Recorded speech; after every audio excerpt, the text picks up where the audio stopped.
Picking the right neighborhood in Miami comes down to about 5 things, and price isn't one of them. Most families do it backwards. They sort by budget, tour 10 areas in one weekend, and by Sunday, they all blur together. The thing that matters most, it never shows up on a listing.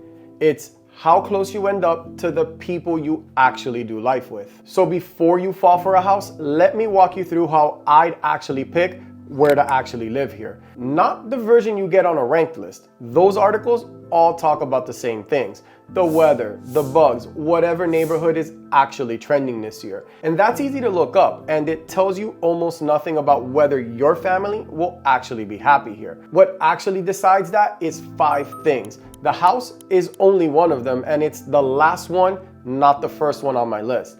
And if we haven't met yet, I'm Roque Castro, and I help families here in Miami figure out whether a move actually fits their life before they honestly commit. And I grew up here, so I know these streets from the inside out. And if that's the kind of honest read you want, go ahead and subscribe. And if you're a little bit further along in the process and want to talk through your own move, my contact is down in the description below. So let's start with the one almost nobody puts first: proximity.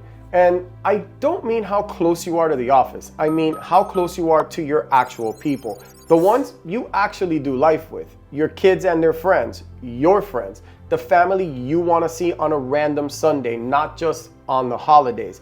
And here's what most people miss. You can buy a great home in a strong area and still feel cut off because it quietly puts distance between you and everybody who actually matters. Here's an example. I worked with a family that lived just west of 87th Avenue here and south of Miller Drive.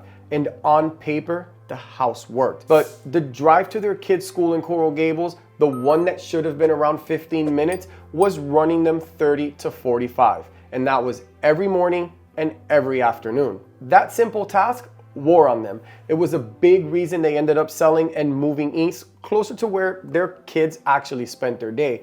And nothing was wrong with the house. It just sat too far from their actual life. Being close to your people, that's the foundation. But it's not the whole thing, because once you're actually living somewhere, the next step is community. And look, this is the one that you can't see from a listing photo or just taking a quick tour. Every neighborhood has its own dynamic. The people on the street, whether they wave, whether they show up, and whether your kids end up having friends that live 2 doors down. You're not just buying a house, you're buying into the people around it. And I'll give you a real one. When my family lived in Coral Gables, we spent New Year's with our neighbors and other holidays too. And look, nobody planned that. It just grew out of the street that we actually landed on. And that's community. And when you've got it, the place stops being an address and starts being an actual home. And you can't fully screen it ahead of time, but you can pay attention to it instead of pretending it actually doesn't matter. So you've got your people and the community around you. Next is the one families underestimate the most, and it hits you every single day. And that's distance. Plain and simple, where you live versus where you have to be every single day. This is the one that people talk themselves out of. They find a place a little further out, the price looks better, and they all tell themselves that the commute actually isn't that bad. And then they start to live it. Let me put it this way. Picture living out in West Kendall and having to drive to Brickell every day. On a normal day, that's anywhere from 60 to 90 minutes in the car each way. Add it up, 2 to 3 hours of your day are just simply gone and sitting in traffic. That's time that you don't have with your family, and that's energy that you don't have when you walk in the door.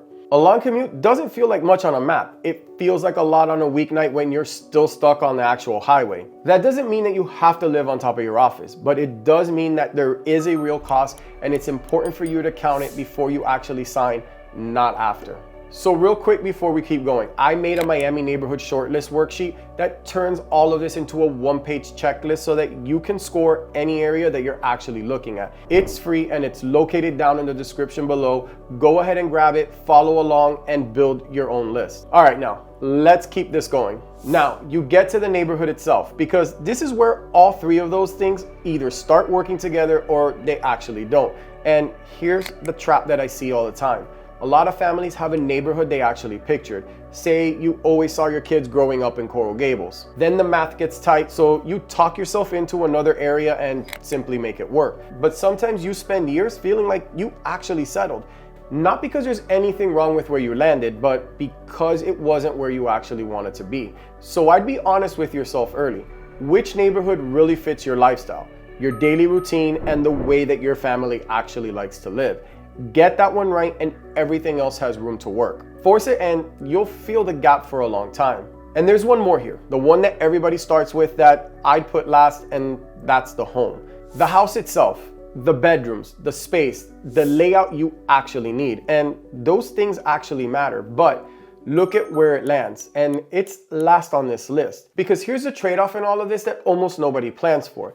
Say you need a 4-bedroom, but the community and the neighborhood that you really want, they mostly only offer 2 and 3-bedroom homes. Now, you've got a real tough decision to make. Do you keep on hunting for that rare 4-bedroom house there? Do you rethink what you actually need? Or do you give up the area and actually get the house? And there's no single right answer to this. The point is, the home is one piece and not the starting line. Lead with the house and you can win the house, but you'll lose everything around it. So let's pull it together. Picking a neighborhood in Miami was never really about the home. It's about being close to your actual people. The community you live inside, the drive you do every day, the neighborhood that fits how your family actually lives. And then you fit the home into all of it.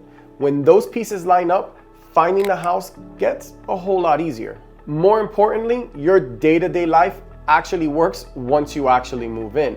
Do it backwards, start with the house and the price, and you can check every box on the listing and still feel like something's off. So if you're still early in this process, I wouldn't start touring houses. I'd sit down first and figure out who you want to be near, what you want the community around you to feel like, and how much driving you're honestly willing to live with, and where you actually see your family living. Then start talking about the house. Once you're clear on those things, it actually gets a lot easier to recognize when an area actually works and when you're just simply trying to talk yourself into it. And if this made your decision feel clear, here's the next thing I'd want you to see. Once you've picked the area, you'll still need to know what a home here actually costs to own after you actually buy it. And I broke that down for Coral Gables in a video called What Home Prices Don't Show You. That's the other half of getting this right, and I'll put it on the screen right here, and I'll see you on that one.